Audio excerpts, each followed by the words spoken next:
A random service transmission message on a Sierra Denali is usually caused by a dirty electrical ground connection, and the fix is simply cleaning and tightening the main chassis ground straps.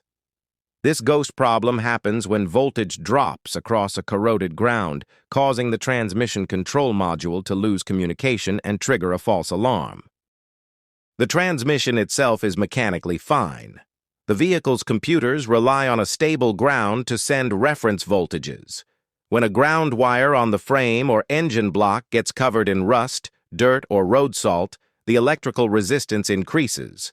The transmission module reads this voltage fluctuation as a critical failure and throws the warning message on the dash. The main culprits are the grounds located near the brake master cylinder, the frame rail under the driver's side, and the strap connecting the engine block to the firewall. These points are heavily exposed to the elements and degrade over time.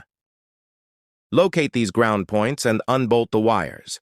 Use a wire brush or sandpaper to scrape the metal surface on both the terminal ring and the vehicle frame until they are shiny and completely bare. Apply a small amount of dielectric grease to the bare metal to prevent future moisture buildup and rust. Bolt the ground wires back down tightly to ensure a solid, low-resistance connection. Clear the codes using an OBD2 scanner, or disconnect the negative battery terminal for 15 minutes to reset the modules. The ghost transmission message will disappear, restoring normal communication across the electrical network.